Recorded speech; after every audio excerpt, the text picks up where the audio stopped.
Hello everybody and welcome back. This is MD Anderson recording again from the Motorhome Studios, and this time it is in a much better location. Last time when I was recording the last vlog, it was in the middle of the street with no air conditioning. The generator was way too loud.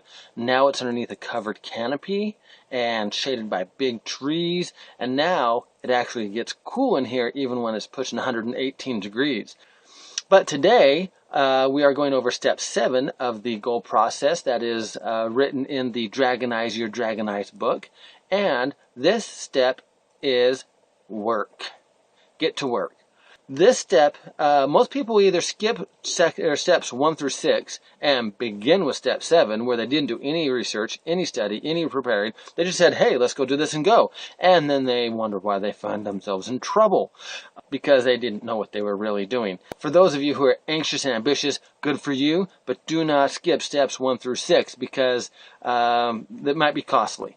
And for a lot of people, step 6 is usually where they stop. Make sure if you go through the first 6 steps, you're more than halfway done, because there's only 10 steps. So you may as well get going. George Bernard Shaw says, just do what must be done. This may not be happiness, but it is greatness. This is the difference between those who accomplish something and those who don't, is when they get to step 7 and when they get to working. Work actually has a scientific definition. It's about motion and getting things to change, really. And Newton described a lot of these. We call them Newton's laws of motion. Something in motion stays in motion. So once you get going, it's actually really easy to stay going and want to stay going. It's really tough when you get into a rut, and then it's hard to get going again. And something at rest stays at rest. There's also the other part of Newton's laws. Where there is an action, there is an opposite to equal reaction. For how much force it takes to get going, it takes that much more force to stop it as well. So when you push hard on something, you can expect resistance. So this is where you're going to find the obstacles that you try to define and prepare for. So make sure when you run into your problems that you continue to work and try to keep things going.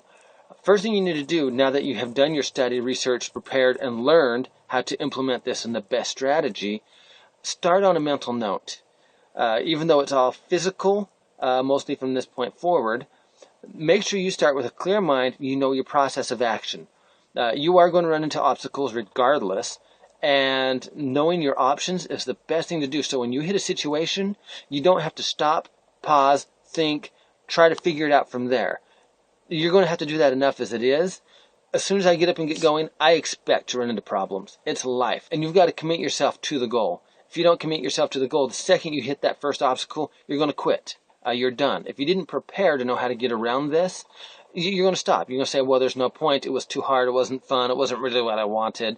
Well, you didn't dedicate yourself. If you really, truly want it and believe in yourself, you need to commit yourself, because you are not going to have every moment be sweet-smelling roses. At the beginning of the book, in the preface, I also say there's a difference between pleasure and joy. Pleasure is usually an activity that once it's over, it hasn't changed your state of mind. It may be a temporary relaxation from the stress and the chores of work and life and emotions.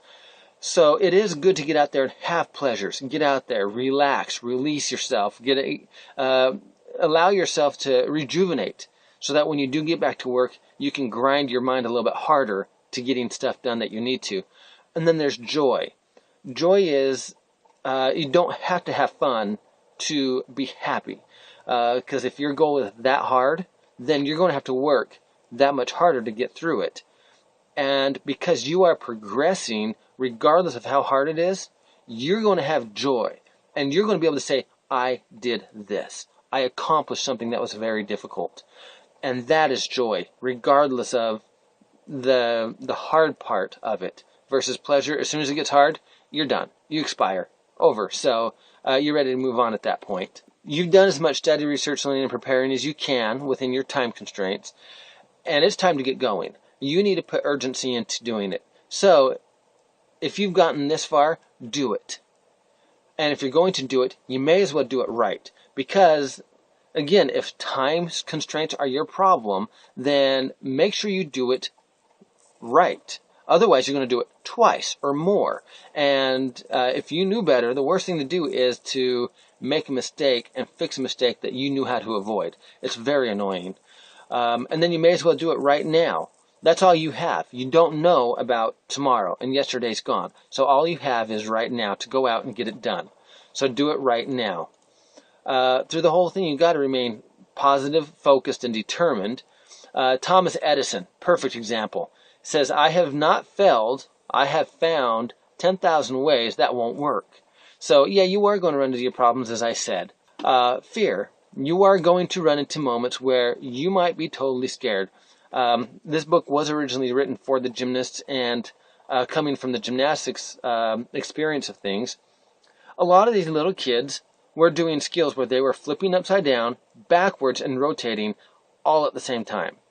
That's freaky. We are not accustomed to doing that on a daily basis. So when you jump upside down, going backwards, there's a lot of hesitancy because it exposes your neck and your back and your shoulders. Arms can be broken, a lot of things. And it is scary. And that's why you need to make sure you have done steps 5 and 6, finding your mentor, which would be a coach in that case, and knowing the physics, the process, to make sure that you can follow it as closely as possible. Experience is going to change a whole bunch of things. And that will be something I talk about in the next vlog.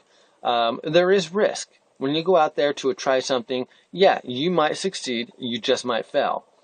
But failure only comes when you truly quit or give up. And that's mostly giving up on yourself, not really the goal. And from there, like, here's a picture of Frainer. I finally got the armature on him, and I finally got him all glued together to his bones. But then, as you can see in this picture, I tried to move him, and part of his face fell off. So that was a failure on my part. It was really annoyed because whenever I render a single picture like that, it literally takes 4 to 5 minutes. My equipment to make these vlogs isn't high tech. I've just got an old computer, a 1.66 megahertz computer, running a little over half a gig of memory. And the biggest thing in it is a 300 gigabyte hard drive, which in today's standards is so small.